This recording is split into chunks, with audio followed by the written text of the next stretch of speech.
그러면 지금부터 2022학년도 3월 고3 전국연합학력평가 해설을 시작하도록 하겠습니다.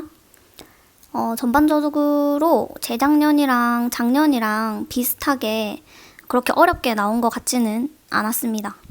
등급 컷도 47점이 1등급에 형성이 될 것으로 예상을 하고 있어서 무난한 난이도였던 것 같습니다. 자, 먼저 1번. 다음은 가랑잎 벌레에 대한 자료이다. 기역과 니은에 나타난 생물의 특성으로 가장 적절한 것을 고르시오 라고 했네요. 자, 먼저 기역은 몸의 형태가 주변의 잎과 비슷하여 포식자의 눈에 잘 띄지 않는 이라고 되어 있습니다. 그러니까 가랑잎벌레가 이파리에 붙어가지고 사는 건데 이제 자기가 사는 환경이랑 비슷하게 몸의 형태를 적응시켜가지고 변화시킨 사례가 되겠죠. 그럼 이거는 환경에 적응하여 진화를 하게 된 사례 1번과 2번이 되겠습니다. 자, 니은 생명활동에 필요한 에너지를 얻는다.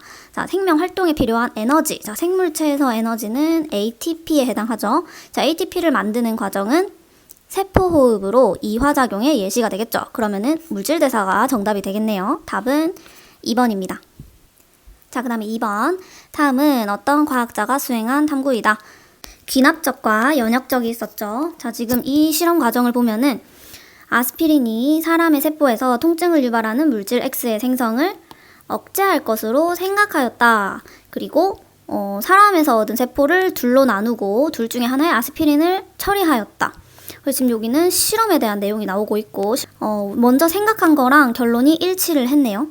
그럼 이거는 대표적인 연역적 탐구 방법에 해당을 하겠죠. 가설을 세우고 대조 실험을 진행하고 그에 따라서 결론을 얻게 된 탐구 과정이라고 볼 수 있습니다.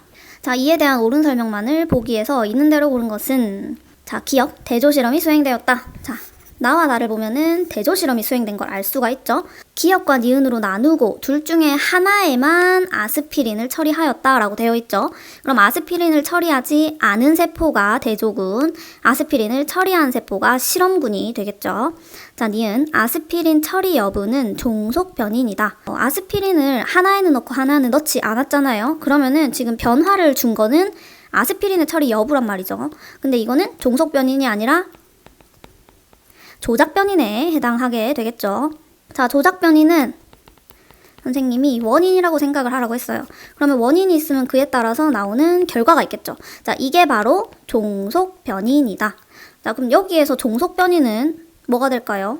지금 이 대조 실험 과정에서 아스피린의 처리 여부가 원인이 되었다면은 그거에 따른 결론이 단위 시간당 X의 생성량이라고 볼 수 있겠네요. 그럼 X의 생성량이 종속 변인이 될 수 있겠습니다. 그래서 니은은 틀렸습니다. 그 다음 디귿, 아스피린 처리를 한 집단은 기역이다. 지금 X의 생성량이 기역이 니은보다 훨씬 많게 나타났습니다. 근데 이 사람이 내린 결론을 보면은 아스피린을 넣었더니 X의 생성이 억제되었다라고 나와 있거든요. 그러면은 자, 니은에다가 아스피린을 넣었겠죠. 그래서 아스피린 처리를 한 집단은 기역이 아니라 니은이다가 맞습니다. 그래서 정답은 1번이 됩니다. 자, 그 다음 3번.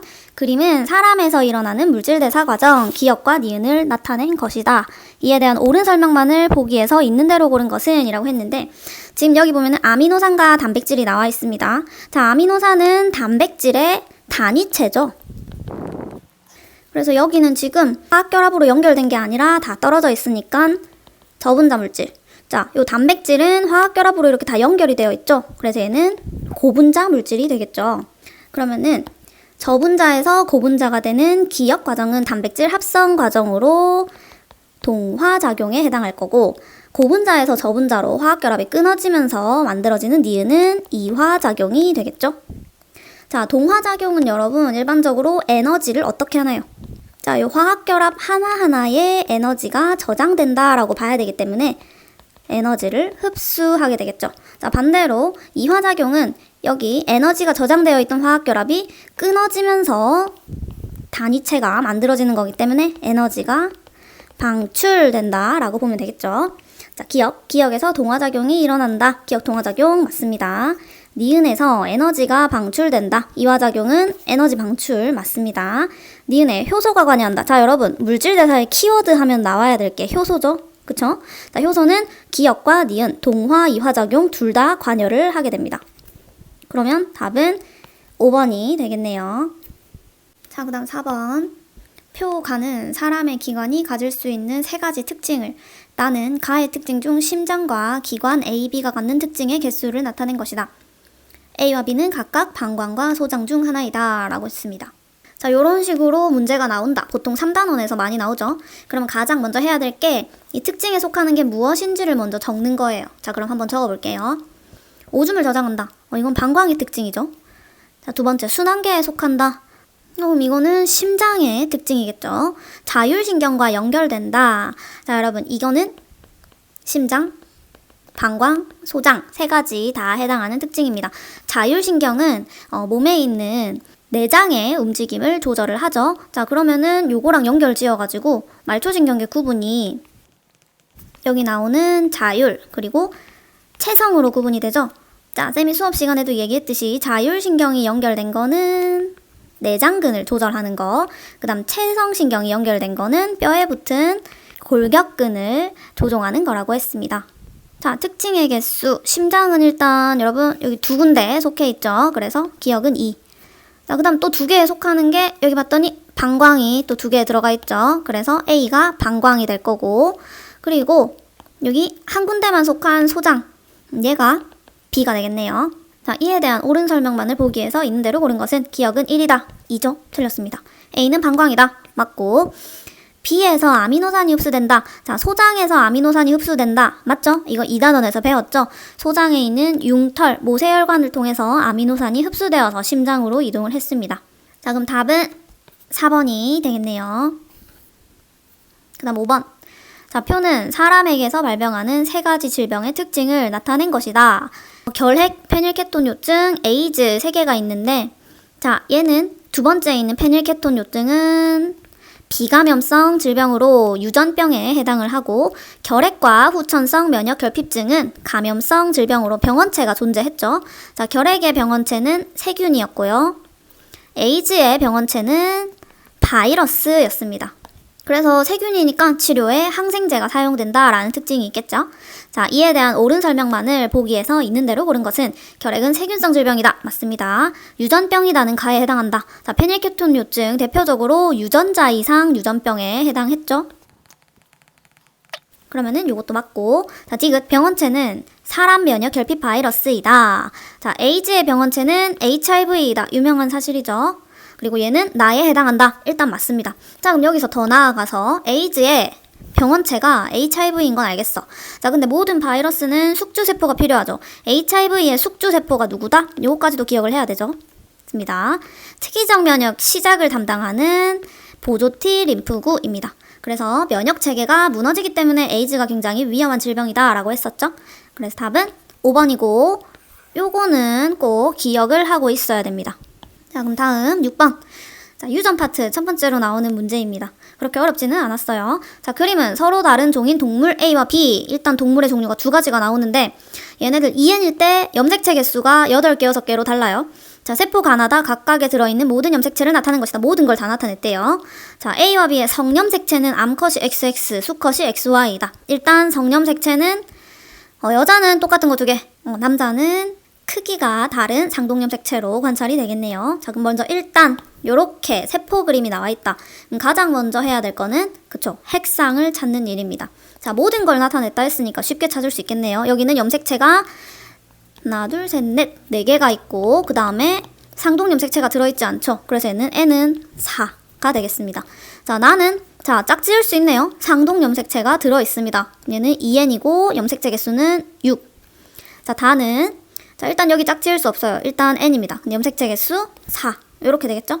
그러면은 A인지 B인지도 바로 나오죠? 일단 염색체 개수 6개일 때 2N인 얘가 나가 B가 될 거고, 가랑 다는 여러분 N이 4면은 2N은 8이 되겠죠? 그래서 얘는 둘 다 A의 세포임을 알 수가 있습니다. 그리고 성염색체로 이제 성별을 구분할 수 있는데, 자, 먼저 일단 모든 염색체가 나와 있는 B를 한번 볼게요. 자, B 그림을 보면은 크기가 다른 상동염색체가 하나도 없어요. 즉, 얘는 암컷에 해당한다라는 걸 알 수 있죠. 자, 근데 반면 자, 여기 있는 가랑 다를 보면은 크기가 다른 염색체가 여기 있습니다. 그쵸? 색깔은 똑같은데 크기가 달라요. 그러니까 얘가 X 염색체, 얘가 Y 염색체가 될 거고 A의 성별은 XY니까 남자가 되겠죠. 자, 그럼 옳은 것만을 있는 대로 옳은 것은 기억. 가는 A의 세포이다. 맞고 A와 B는 모두 암컷이다. B만 암컷이고 A는 수컷이죠. 니은은 틀렸습니다. 자, 나의 상염색체 수와 다의 염색체 수는 같다라고 되어 있는데 이거는 숫자만 잘 세면 되죠. 표시를 하면서 한번 보도록 하겠습니다. 자, 나의 상염색체 수. 일단 여기에서는 뭐가 성염색체인지는 모르겠네요. 그쵸? 뭐가 성염색체인지는 모르지만 얘는 6이라 했습니다. 이 6은 상염색체 4개와 성염색체 2개로 나뉘기 때문에 상염색체 개수는 4개가 됩니다. 자, 그리고 다의 염색체 개수는 나와있죠. 4개. 그래서 같다가 맞는 말이 되는 거죠. 그래서 답은 3번이 됩니다. 자, 그리고 7번. 그림은 사람에서 기역과 팔의 골격근을 연결하는 말초신경과 니은과 눈을 연결하는 말초신경을 나타낸 것이다. 기역과 니은은 각각 척수와 중간뇌 중 하나이다 라고 되어 있네요. 일단 그림을 봤을 때 얘는 한 개로 연결되어 있고 얘는 뉴런 2개가 연결되어 있습니다. 그러면은 여기 위에 있는 거는 체성신경에 해당할 거고 그다음 밑에 있는 거는 자율신경에 해당하겠죠. 그리고 또 하나 있습니다. 골격근에 연결되어 있어요. 앞에 문제에서 선생님이 얘기했듯이 체성신경은 골격근의 움직임을 조절하는 거라고 했죠. 자, 그리고 얘는 원심성 신경에 해당하겠네요. 네, 운동 뉴런을 나타내고 있습니다. 그리고 여기서 중요한 거. 자, 문제에서 팔의 골격근이라고 했어요. 자, 골격근의 조절은 대뇌에서 주관을 하지만 팔의 골격근으로 이제 자극이 가기 위해서는 항상 척수를 지나야 되죠. 그래서 기역은 척수라고 볼 수 있겠고요. 그 다음에 밑에를 보면은 얘는 자율신경이긴 한데 자, 신경절 앞에 뉴런이 뒤에 뉴런보다 훨씬 길어요. 그래서 얘는 부교감 신경에 해당하겠죠. 그 다음에 부교감 신경은 여러분 신경절 이전 뉴런의 신경세포체, 그러니까 여기 얘가 위치한 곳이 총 3가지가 있어요. 자, 위에서부터 얘기하면은 중간내, 연수, 그 다음 제일 끝, 척수 끝부분 3가지로 구분이 되는데 척수 끝에서 조절을 하는 거는 방광이고요. 그 다음 중간내에서 조절을 하는 거는 눈입니다. 그럼 나머지는 모두 다 연수에서 나간다고 봐도 됩니다. 여긴 눈이니까 여기가 중간뇌가 되겠네요. 자, 옳은 설명만을 보기 위해서 있는 대로 옳은 것은 기역, 기역은 척수이다 맞고 A는 자율신경계에 속한다. 지금 얘는 체성신경계에 속하죠? 네, 그래서 틀렸습니다. 자, 디귿, B의 말단에서 노르에피네프린이 분비된다. 자, 이거는 지금 부교감신경이에요. 부교감신경의 신경절 이후 뉴런 말단에서는 노르에피네프린이 아니라 아세틸콜린이 분비가 되죠. 그래서 디귿은 틀렸습니다. 답은 1번이 되겠네요. 자, 그 다음 8번. 그림은 어떤 동물? EN일 때 염색체가 4개라고 알려줬습니다. 세포 분열 과정에서 관찰되는 세포가를 나타낸 것이다. 이 동물의 특정 형질의 유전자형은 라지 A, 스몰 A, 이형접합이다 라고 알려줬네요. 자, 그럼 일단 이 그림을 보세요. 핵상을 먼저 찾아볼까요? 핵상은 EN이 되겠죠. 그쵸? 자, 왜냐하면은 여기 지금 요거랑 요거 짝지을 수 있죠. 그 다음 두 번째 얘랑 얘도 짝지을 수 있죠. 자, 쟤네들은 지금 상동염색체를 나타낸 것입니다. 그리고 지금 요 그림은 세포 분열 과정 중에서 후기의 그림을 나타낸 거라고 볼 수 있습니다. 지금 방추사로 양극으로 이렇게 끌려가는 모습을 관찰할 수가 있죠. 그럼 이에 대한 옳은 설명만을 보기 위해서 있는 대로 옳은 것은 기역, 가는 감수 분열 과정에서 관찰된다. 여러분 지금 요 그림이 가인데 얘는 후기라고 했죠. 후기긴 후기인데 지금 요 그림 안에 상동염색체가 지금 다 관찰이 되고 있어요. 자, 상동염색체가 다 관찰이 되고 있으면서 저 염색 분체가 분리가 되고 있으니까 얘는 감수 분열 과정이 아니라 체세포 분열 과정에서 관찰이 되는 모습이라고 볼 수 있겠네요. 자, 만약에 이게 감수 분열 과정에서 관찰이 되었다 라고 하면은 어떤 그림이 나와야 됩니까? 일단 감수 1분열, 2분열. 자, 1분열 후기 때는 여러분 지금 염색체가 4개라고 했으니까 요렇게 상동 염색체가 쪼개지는 그림이 나오거나 아니면 2분열 때는 이렇게 상동 염색체가 존재하지 않고 그냥 염색 분체만 분리되는 모습으로 관찰이 되어야겠죠. 지금 요 그림과는 차이가 분명하게 있습니다. 그래서 기역은 틀렸습니다. 자, 니은 기역에 뉴클레오솜이 있다라고 했는데 여러분 뉴클레오솜은 히스톤 단백질 8개를 DNA가 감싸고 있는 구조를 말하죠. 그 다음에 이게 길게 연결되면 염색사라고 불리고 염색사가 응축이 된 게 염색체죠. 지금 기억은 염색체니까 당연히 뉴클레오솜이 있겠죠. 네. 그럼 디귿, 니은에 A가 있다. 자, 이거는 요거 가지고 푸는 거네요. 이 사람이 이형접합이라고 문제 제시를 했습니다. 근데 지금 노란 색깔로 쳐놓은 얘네 둘이 상동염색체죠. 상동염색체인데 자, 위쪽에 스몰 a가 있습니다. 그러면은 다른 염색체에는 라지 a가 있어야겠죠. 자, 그럼 여러분들이 헷갈릴 수가 있는데 그렇다면은 여기에 있는 반대쪽에 있는 데는 스몰 a, 라지 a가 존재를 해야겠죠. 자, 왜냐하면은 지금 요 친구들 있죠. 요 친구들은 복제된 관계입니다. 복제되어서 염색 분체 두 개로 형성이 된 거기 때문에 당연히 반대편에는 똑같은 대립 유전자가 들어 있어야겠죠. 그래서 디귿은 맞습니다. 답은 5번이 되겠네요. 그 다음 9번. 다음은 병원체 X가 사람에 침입했을 때의 방어작용에 대한 자료이다. X가 1차 침입했을 때 B림프구가 기역과 니은으로 분화한다. 자, 기역 형질 중 하나이다. 맞죠? 자, X에 대한 항체와 X가 항원 항체 반응을 한다. 자, 다 X가 2차 침입했을 때 기역이 니은으로 분화한다. 요게 큰 힌트네요. 기역이 니은으로 분화한다. 자, 기역세포가 형질세포로 분화하느냐, 형질세포가 기역세포로 분화하느냐, 그 둘 중에 하나죠. 자, 형질세포는 여러분 항체를 만드는 세포예요. 네, 항체를 분비하는 세포이고 기역세포는 항원에 대한 정보를 저장을 하는 거죠. 그리고 2차 침입했을 때 기역세포가 형질세포로 빠르게 분화해서 항체를 좀 더 빨리 찍어낼 수 있다고 했습니다. 그래서 빠른 면역이 가능하다고 했죠. 자, 이에 대한 옳은 설명만을 보기에서 있는 대로 고른 것은 B림프구는 가슴샘에서 성숙한 세포이다. 자, 여러분, B림프구는 가슴샘이 아니라 골수에서 만들어지고 골수에서 성숙을 하죠. 자, 그럼 가슴샘에서 성숙한 세포는 뭐죠? 그쵸, T림프구이죠. T림프구는 골수에서 만들어지지만 가슴샘으로 가서 성숙을 하게 됩니다. 기억 틀렸고, 니은, 기억은 기억세포이다. 맞고, 디귿, X에 대한 체액성 면역 반응에서 나가 일어난다. 자, 여러분, 체액성 면역은 형질세포가 항체를 만들어서 그 항체가 병원체를 공격하게 되는 반응을 말하는 거죠. 그래서 항원항체 반응 일어난다. 나 맞습니다. 그래서 답은 4번이 됩니다. 자, 그 다음 10번. 그림칸은 사람의 이자에서 분비되는 호르몬 기역과 니은을 나는 간에서 일어나는 물질 A와 B 사이의 전환을 나타낸 것이다. 기역과 니은은 각각 인슐린과 글루카곤 중 하나이고 A와 B는 포도당과 글리코젠 중 하나이다. 기역은 과정 1을, 니은은 과정 2를 촉진한다 라고 되어 있네요. 자, 이자의 알파세포에서 분비되는 기역은 글루카곤이라고 볼 수 있을 거고 베타세포에서 분비되는 니은은 인슐린이라고 볼 수 있겠죠. 자, 글루카곤이 촉진하는 1과정은 A가 B로 바뀌는 거네요. 글루카곤은 여러분 혈당량 증가를 촉진하기 때문에 A가 글리코젠, B가 포도당이 되겠죠. 자, 그럼 반대로 이 과정은 포도당이 글리코젠이 되는 반응이네요. 자, 인슐린은 혈당량을 감소시키는 걸 촉진하기 때문에 2번 과정 촉진하는 거 맞겠네요. 그쵸? 자, 그리고 수능 특강에 보면은 계속해서 나와 있듯이 인슐린의 역할은 여러분 총 2가지로 구분이 됩니다. 첫 번째는 여기 있는 요 과정을 촉진하는 거예요. 표적세포인 간으로 가서 포도당을 글리코젠으로 바꿔서 저장을 함으로써 혈당량을 낮추게 되는 거. 그 다음 두 번째, 포도당을 조직세포로 흡수시켜서 혈당량을 낮추는 그런 역할도 있다고 했죠. 자, 2번 과정은 반드시 기억을 해야 됩니다. 이에 대한 옳은 설명만을 보기에서 있는 대로 고른 것은 기역, B는 글리코젠이다. B는 포도당이네요. 틀렸고, 니은은 세포로의 포도당 흡수를 촉진한다. 자, 인슐린은 두 번째 역할이라고 했죠. 맞습니다. 혈중 포도당 농도가 증가하면, 즉 혈당량이 증가했을 시 1과정이 촉진된다. 혈당량이 증가하면은 혈당량이 감소가 되는 2과정이 촉진이 되어야겠죠. 디귿은 틀렸습니다. 답은 2번이 되겠네요.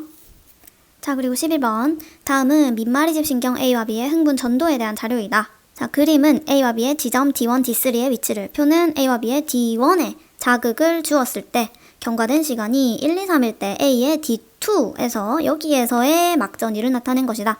자, 1, 2, 3 경과된 시간은 3초, 4초, 5초 중 하나이다 라고 했네요. 그리고 흥분 전도 속도는 A가 B의 2배이다. A와 B에서 활동전이 발생했을 때 막전이는 요렇게 된다 알려주었습니다. 자, 그러면 요 문제 풀 때 어떻게 풀지 막막했을 거예요. 근데 쉽게 생각하면 됩니다, 여러분. 일단 여기 나오는 막전이 값들 있죠. 자, 여기에서 몇 초 걸리면 나올지 한번 생각을 해보는 거예요.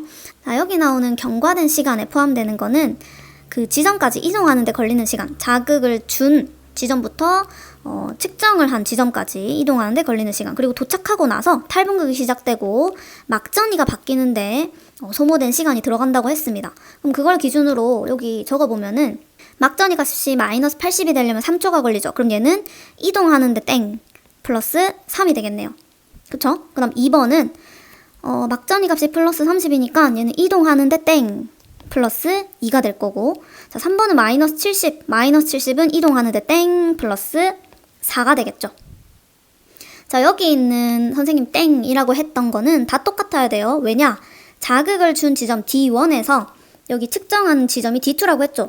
요까지 이동하는데 걸리는 시간은 다 똑같기 때문이에요. 그래서 여기 선생님이 땡이라고 한 거는 다 똑같은 숫자가 들어가야 됩니다. 자, 그럼 요렇게 했을 때 지금 1, 2, 3은 뭐가 되겠어요, 여러분?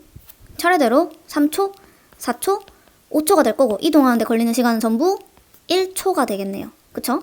자, 그렇다면 A의 속도까지 구할 수 있죠. 자, 요까지는 2cm예요. 2cm를 1초 만에 갔대. 그럼 속도는 2cm/m초가 될 거고, 자, B는 A가 B의 속도가 2배라고 했으니까 B의 속도는 1cm/m초가 되겠네요.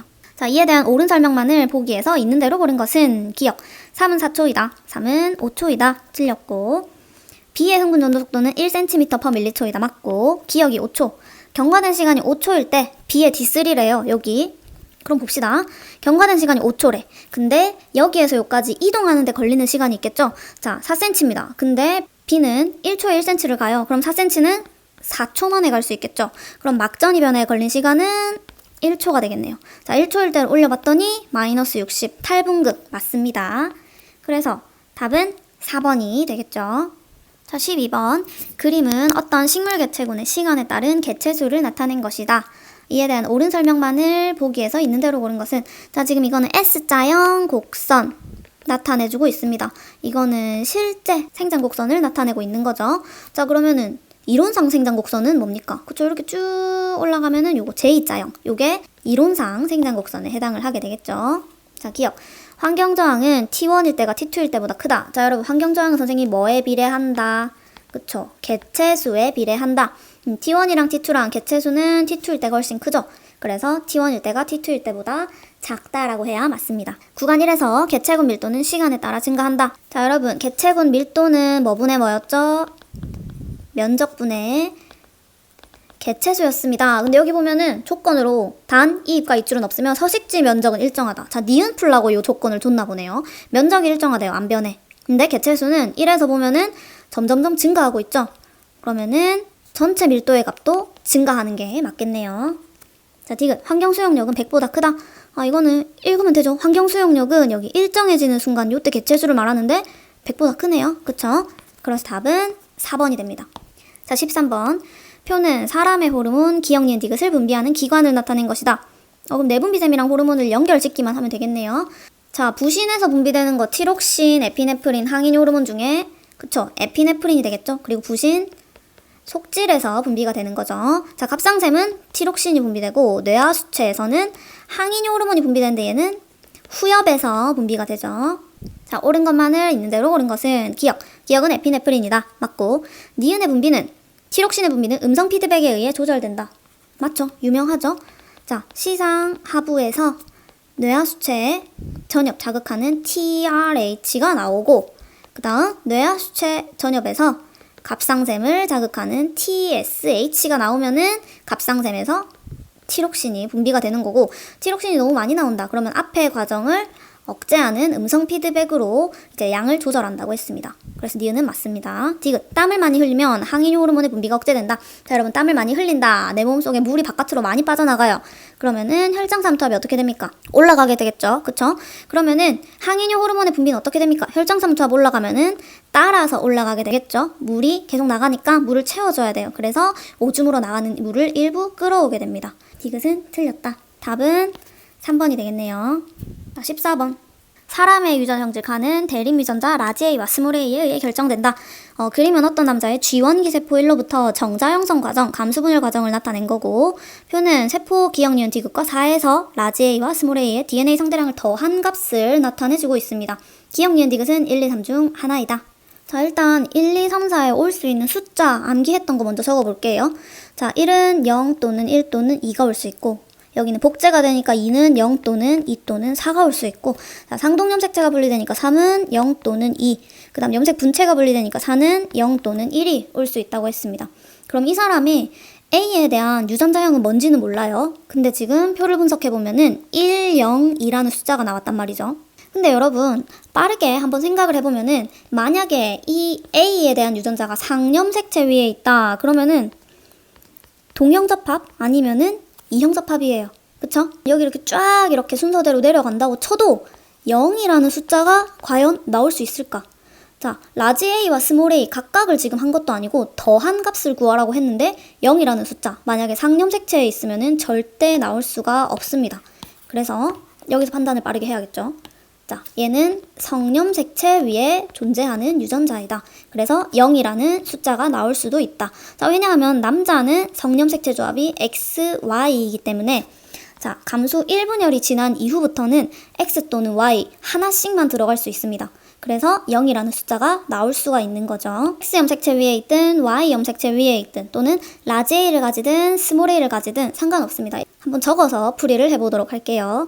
자, 선생님은 X염색체 위에 스몰 A가 있는 상황을 가정하고 한번 내려보겠습니다. 자, 그렇다면은 지금 1에서 2로 갑니다. 그러면 지금 복제가 일어나죠? 그쵸? 그러면 유전자만 적어보면은 스몰 A가 되겠죠? 자, 그 다음 3번으로 갑니다. 자, 3번으로 가면은 지금 여기서는 X랑 Y가 분리가 돼야 돼요. 여기 있는 A는 X염색체 위에 있는 거고 반대편에 Y가 있겠죠?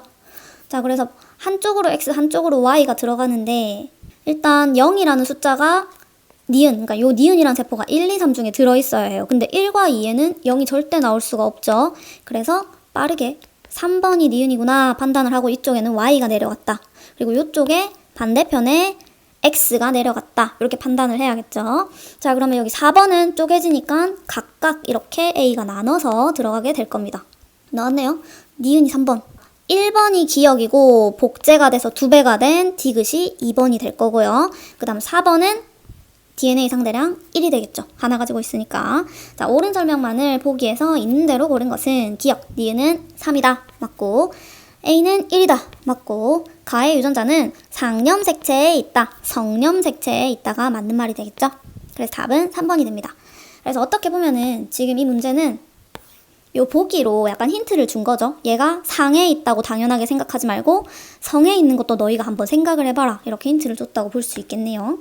자, 15번 그림은 좌우 대칭인 근육 원섬유화된 X의 구조를 표는 시점 T1과 T2일 때 X의 길이와 니은의 길이를 나타낸 것이다. 구간 기억은 액틴 마요신 겹치는 부분, 니은은 액틴만 있는 부분이다. 자, 지금 요거만 안 줬어요. 근데 얘를 다 줬네. 아주 쉽게 나왔습니다. 변화량을 다 알 수 있잖아요, 여러분. 지금 T1에서 T2로 갈 때 니은의 길이가 0.1만큼 감소하였다라고 했습니다. 그러면은 지금 여기 I대가 줄어든 거는 수축입니까? 이완입니까? 그쵸, 얘는 수축 과정이다 라는 걸 우리가 명확하게 알 수가 있죠. 수축 과정에서 변화량 우리 외웠었죠? 자, 이완까지도 같이 적어볼게요.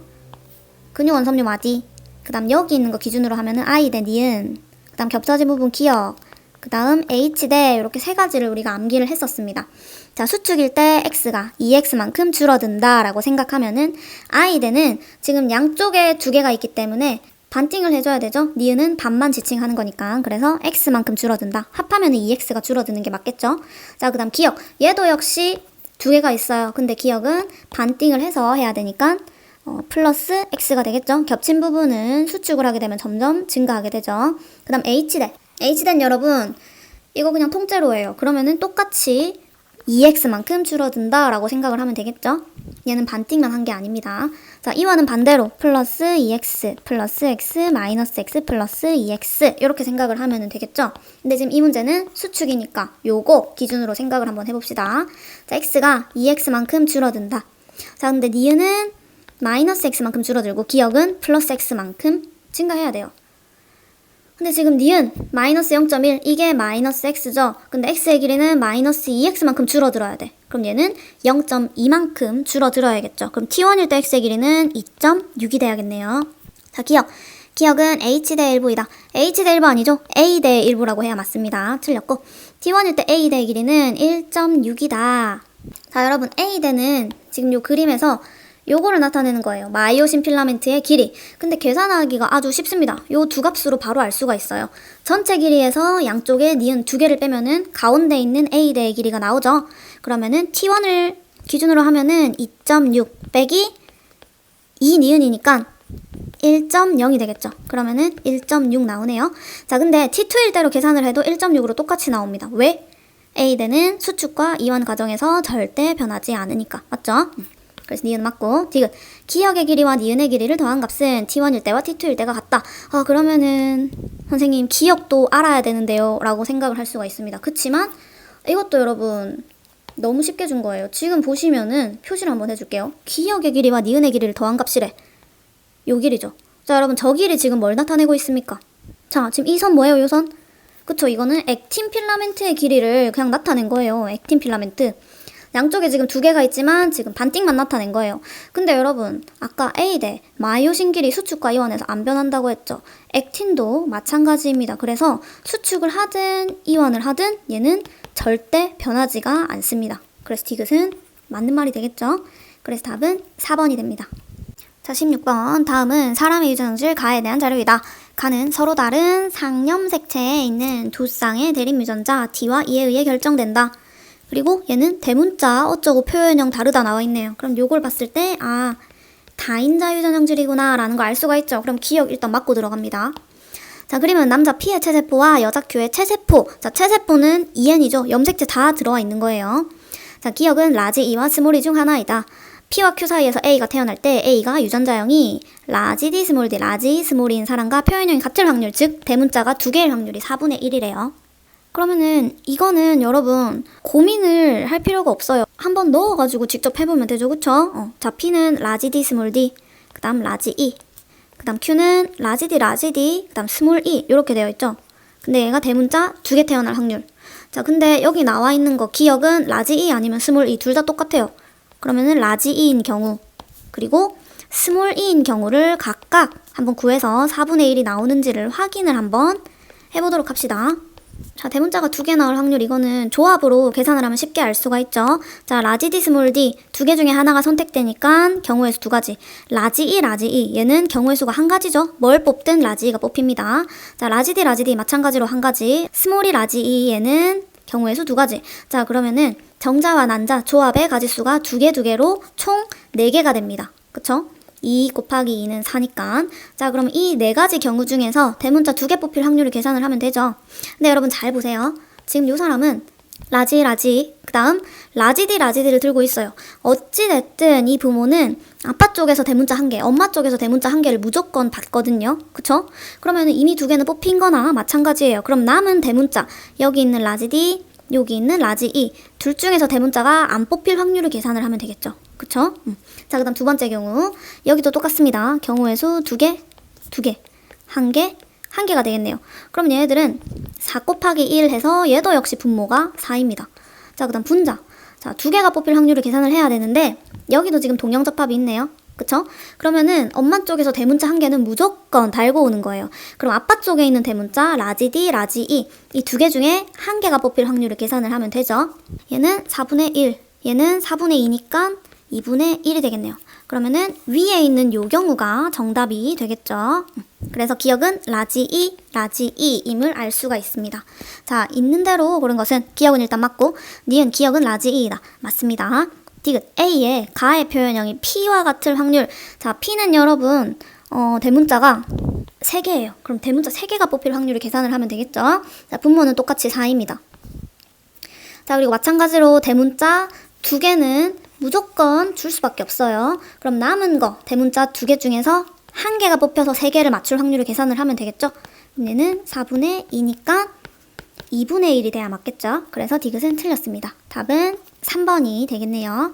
자, 여러분 다인자 조합으로 계산할 때 이 문제에서 가장 주의를 해야 됐던 거는 이거와 같이 동형접합이 나오는 경우 어떻게 카운팅을 하느냐가 문제였습니다.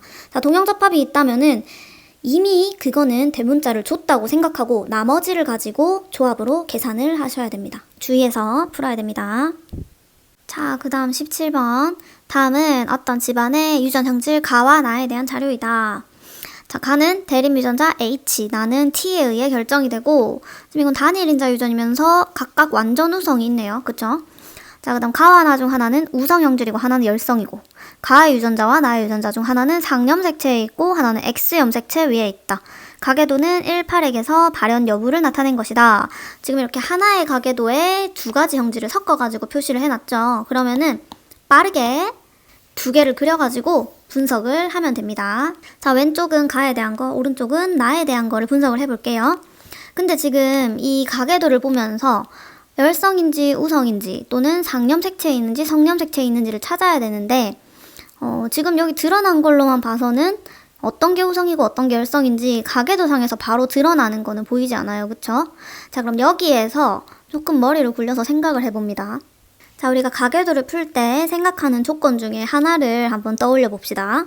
일단 여러분, 성염색체, 그러니까 X염색체 위에 있는 유전자라고 친다면 열성인 여자는 아빠와 아들이랑 표현형이 다를 수가 없다라는 조건을 알고 있죠.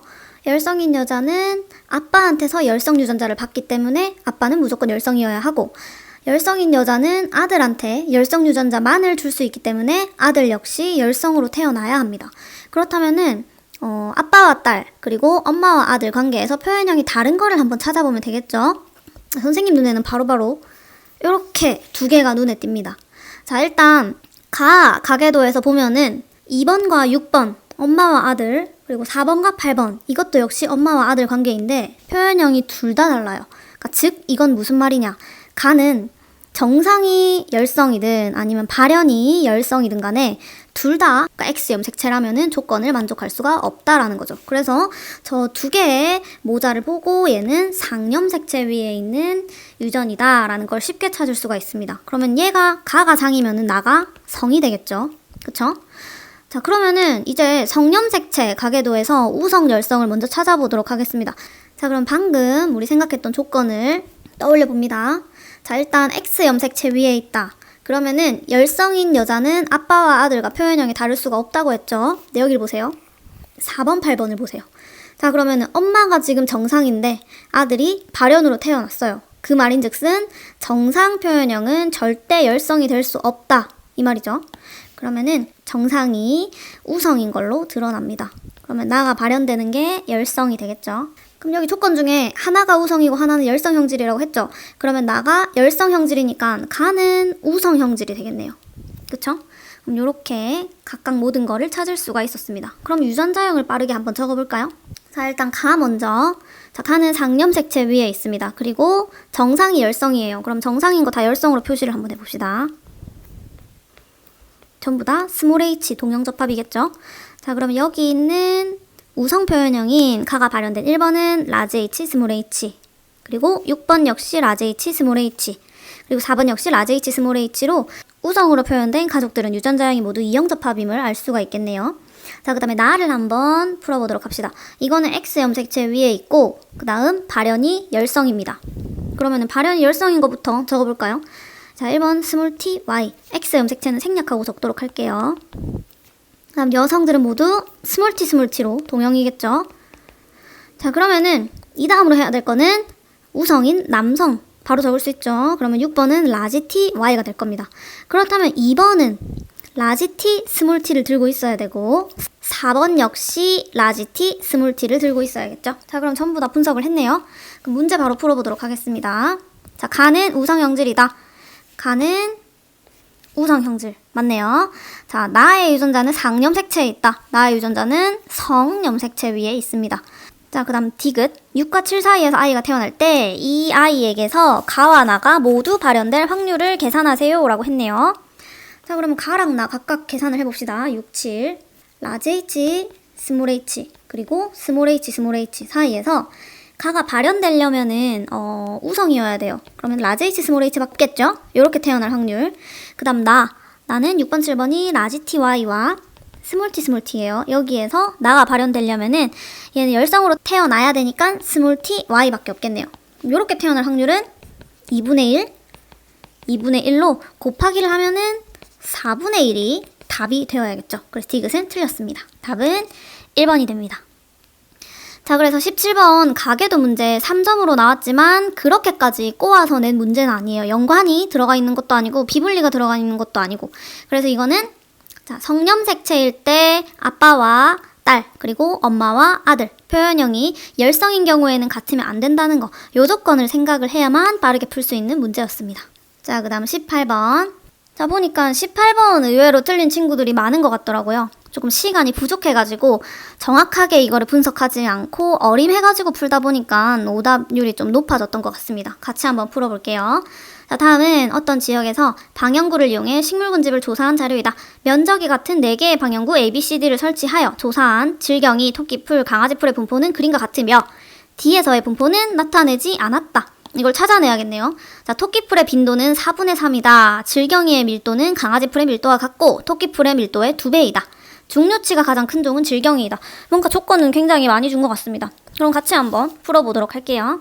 자, 일단 토끼풀의 빈도는 4분의 3이다. 요게 좀 핵심인 것 같아요. 여러분, 빈도 계산하는 공식 뭐분의 뭐였죠? 전체 방영구 수분의 특정 종이 출현한 방영구의 수였습니다. 근데 지금 요 그림을 보면은 여러분들이 보통 이렇게 세 방영구의 수를 헤아리는데 이거는 그게 안 나와 있는데요 라고 생각할 수가 있죠. 근데 여기는 지금 문제 줬을 때 면적이 같은 4개의 방형구라고 줬습니다. 그러니까 즉 방형구의 개수가 하나, 둘, 셋, 4개인 거예요. 4개. 근데 토끼풀의 빈도는 이 4개 중에서 3개의 방형구에 토끼풀이 출현했다. 이렇게 해석을 해야 맞는 거죠. 그러면은 지금 여기에서 토끼풀이 하트니까 하나, 둘, 셋. 일단 ABC 3개의 방형구에 출현을 했습니다. 그 말은 D에는 토끼풀이 출현하지 않았다라는 말이 되겠죠. 그러니까 4개 중에 3개, 4분의 3이 토끼풀의 빈도가 되잖아요. 그쵸? 토끼풀은 D에 없다라는 결론을 내릴 수가 있겠네요. 자, 그 다음 두 번째 조건. 질경이의 밀도는 강아지풀의 밀도와 같고 토끼풀의 밀도의 2배이다. 자, 지금 여기에 D에서의 조건을 우리가 모르지만 토끼풀의 밀도의 2배이다. 이 조건 때문에 우리가 앞에도 구할 수가 있습니다. 밀도를 구하는 공식은 면적분의 개체수예요. 그쵸? 면적분의 개체수. 근데 면적이 같은이라고 했으니까 면적은 좀 생략하고 생각을 할 수가 있겠죠? 그쵸? 그럼 일단 개체수 가지고 한번 분석을 해보도록 하겠습니다. 자, 질경이의 밀도는 강아지풀의 밀도와 같다. 질경이 지금 하나, 둘, 셋, 넷, 다섯, 여섯, 일곱. 7개 플러스 D에 있는 거, 알파. 강아지풀의 밀도, 강아지는 하나, 둘, 셋, 넷, 다섯, 여섯, 일곱, 여덟, 아홉. 자, 9개 플러스 D에 있는 베타. 이게 같고, 그 다음 토끼풀 밀도의 2배래요. 그러면 토끼풀의 밀도는 토끼풀 하나, 둘, 셋, 넷, 다섯. 근데 D에는 없다 그랬잖아요. 토끼풀의 개체수는 5개입니다. 자, 그러면 나왔네요. 2, 5, 10. 요게 10이 되려면은 질경이는 D에 3개가 있어야 되고 강아지풀은 D에 1개가 있어야 되네요. 그쵸? 질경이 3개, 강아지풀 1개. 이렇게 개체수를 맞출 수가 있습니다. 자, 그 다음에 중류치가 가장 큰 종은 질경이다 라고 했네요. 중류치는 여러분 상대 밀도 더하기 상대 빈도 더하기 상대 피도로 계산을 하죠. 그래서 이게 가장 큰 종이 우점종이라고 표현을 하잖아요. 그쵸? 그러면은 지금 이걸 한번 계산을 해보도록 하겠습니다. 상대 밀도 바로 구할 수가 있죠. 근데 여러분 상대 밀도는 전체 종의 밀도 다 더한 값분의 특정 종의 밀도 곱하기 100이에요. 근데 우리가 면적이 다 같다고 조건이 붙었을 때는 분모를 다 이렇게 없애고 전체 개체수의 합분의 특정 종의 개체수 곱하기 100도 된다고 했죠. 그러면 그 공식으로 한번 해보도록 하겠습니다. 자, 지금 전체 종의 개체수의 합은 질경이와 강아지풀은 총 10개고 토끼풀은 5개였어요. 그러면은 분모는 전부 다 25가 되겠죠. 그쵸? 그러면 25분의 먼저 질경이는 10개입니다. 곱하기 100을 하면은 40이 되겠죠. 강아지풀도 개체수가 10개니까 똑같고, 자, 그렇다면 토끼풀은 25분의 5겠죠? 곱하기 100을 하면은 20이 됩니다. 그래서 상대 밀도 요 전체의 합이 100이 되어야 되는 거예요. 그 다음 이제 상대 빈도를 구해야 되는데 상대 빈도를 구하기에 앞서서 빈도 먼저 한번 계산을 해볼게요, 여러분. 토끼풀의 빈도는 4분의 3이라고 했습니다. 자, 그럼 질경이의 밀도는 여러분, 방향구가 총 4개인데 질경이가 출연한 방향구는 A, B, 그 다음 D가 되겠네요. 얘도 역시 4분의 3이 됩니다. 자, 강아지풀은 방향구 A, B, C, D 다 출연을 했죠. 그러면은 4분의 4, 1이 되겠네요. 그럼 여기에서 상대 빈도를 계산할 수가 있겠죠. 상대 빈도는 모든 종의 빈도의 합분의 특정 종의 빈도 곱하기 100입니다. 요 값을 다 더하게 되면은 4분의 10이 되겠네요. 그럼 상대 빈도 계산을 하면은 질경이의 상대 빈도는 30. 그리고 토끼풀 역시 30.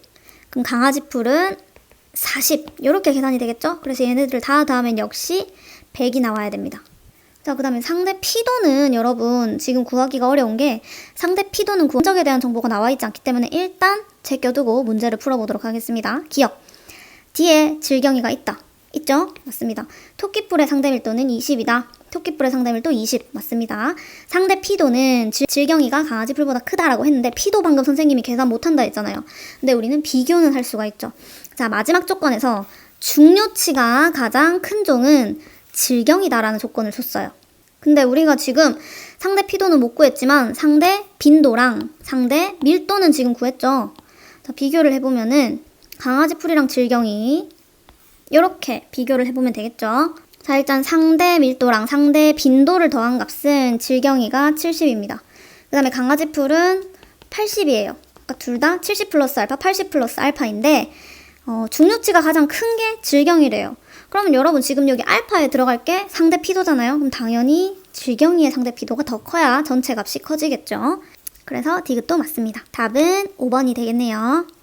자, 19번. 다음은 어떤 가족의 유전 형질 가와 나에 대한 자료이다. 자, 가는 A, 나는 B에 의해 결정되고 단일 인자 유전인데 각각 완전 우성이네요. 그쵸? 다음 가와 나의 유전자는 모두 X 염색체에 있다. 자, 연관이 드디어 나왔죠. 그쵸? 얘네 둘은 연관 유전을 한다. 그래서 가계도 그릴 때 두 개를 같이 생각하면서 왔다 갔다 하면서 푸는 문제네요. 그쵸? 자, 표는 가족 구성원의 성별, 가와 나의 발현 여부를 나타낸 것이다. 지금 아빠의 가에 대한 거는 안 알려줬는데 나머지는 다 알려줬습니다.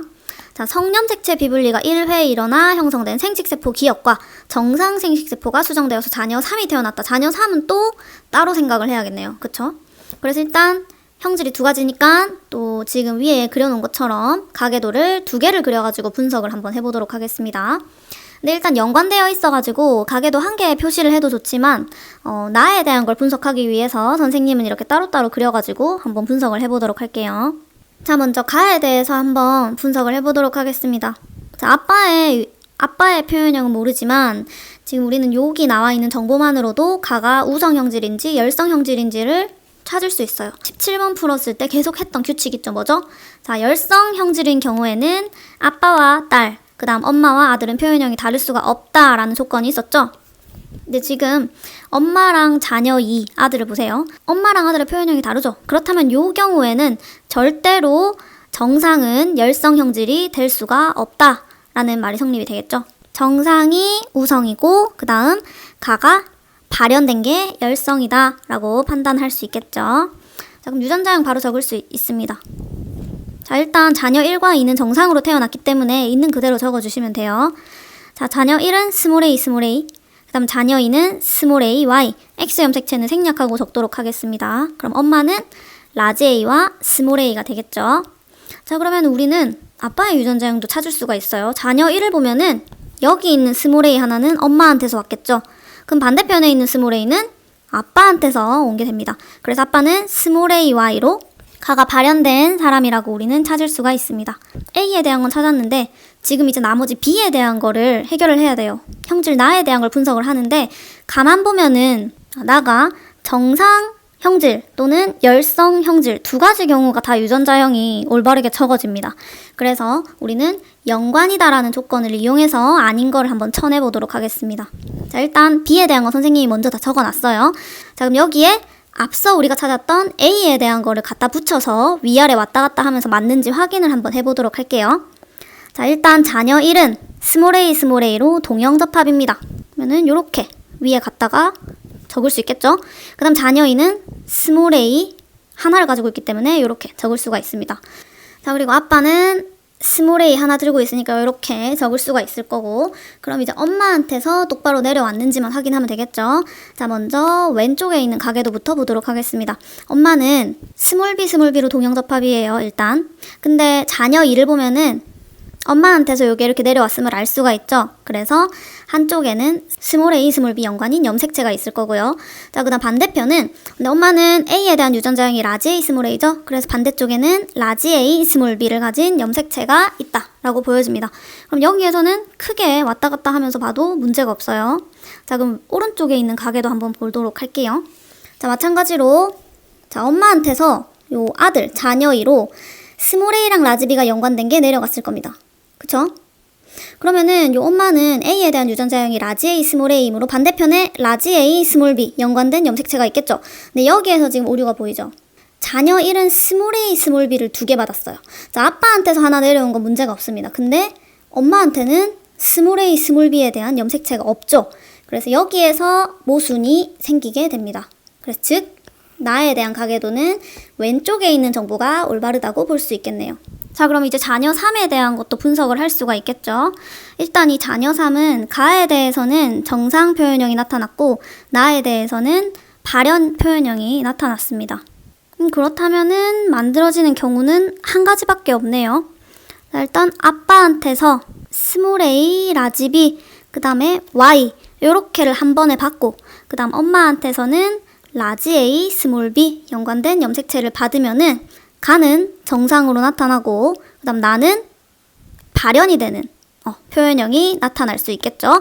그리고 요렇게가 아빠한테 3번에 왔으니까 아빠의 감수 1분열 비분리 결과 만들어진 정자와 엄마한테 정상 분리된 난자가 만났다라고 볼 수 있겠네요. 자, 그럼 문제 한번 풀어보도록 하겠습니다. 기억. 아버지에게서 가가 발현되었다. 아빠는 가가 발현되었죠. 맞습니다. 나는 우성형질이다. 자, 나는 지금 왼쪽 가계도가 맞다 했으니까 우성형질이 맞죠. 자, 그 다음 디귿. 기억의 형성 과정에서 성염색체 비분리는 감수 1분열에서 일어났다. 방금 우리 찾았죠. 아빠한테서 감수 1분열 비분리로 형성된 생식세포가 수정이 되었을 때 나타날 수가 있습니다. 답은 5번이 되겠네요. 자, 그리고 마지막 20번 보도록 하겠습니다. 그림은 어떤 안정된 생태계의 에너지 흐름을 나타낸 것이다. ABC는 각각 생산자, 1차 소비자, 2차 소비자 중 하나이며 에너지양은 상대값이다 라고 했습니다. 그럼 일단 ABC가 가지고 있는 에너지량을 한번 계산을 해보도록 하겠습니다. 자, 태양으로부터 에너지 많이 들어옵니다. 근데 9,900이 나가버려요. 그러면 A한테 전달된 거는 100밖에 없겠죠? 자, 근데 A는 열로 50을 내보내고 사체 배설물로 40을 내보내요. 그러면 B로 가는 건 10밖에 없겠죠. 자, 근데 B 역시 4.5, 3.5씩 내보내고 나면은 C로 도착하는 건 2밖에 없겠네요. 그럼 얘가 1.5랑 0.5 더하면 2가 맞으니까 딱 맞게 계산이 떨어지죠. 자, 그러면 지금 ABC가 생산자, 1차 소비자, 2차 소비자라 그랬는데 지금 오른쪽으로 갈수록 상위 영양 단계라고 볼 수 있습니다. 근데 상위 영양 단계로 갈수록 변하는 값이 두 가지가 있었어요. 에너지 양이랑 에너지 효율이 있었습니다. 근데 에너지 양은 상위 영양 단계로 갈수록 줄어드는 경향이 있었던 반면 에너지 효율은 증가하는 경향이 있었죠. 자, 이거를 암기하고 있었다면 쉽게 찾을 수 있었을 거예요. 그러니까 즉 에너지 양을 선생님이 적은 거니까 A가 생산자, 그 다음 B가 1차 소비자, C가 2차 소비자가 되겠죠. 자, 그럼 봅시다. 이에 대한 옳은 설명만을 보기에서 있는 대로 고른 것은 곰팡이는 A에 속한다. 여러분, 곰팡이가 생산자인가요? 아니죠. 곰팡이는 분해자에 속하죠. 그래서 이거는 말도 안 됩니다. 그다음 니은 B에서 C로 유기물이 이동한다. 자, 지금 B에서 C로 에너지가 이만큼 이동하였죠. 근데 이거는 1차 소비자에서 2차 소비자로 이동을 하는 거니까 유기물의 형태로 이동한 거, 탄소화합물의 형태로 이동한 거 맞죠? 그다음 디귿. A에서 B로 이동한 에너지 양은 B에서 C로 이동한 에너지 양보다 적다. 자, A에서 B 10입니다. B에서 C 2입니다. 적다 아니죠. 많다입니다. 그래서 답은 2번이 됩니다. 자, 그러면 이상으로 2022학년도 3월 고3 모의고사 해설을 끝내도록 하겠습니다. 시험 친다고 모두 고생하셨습니다.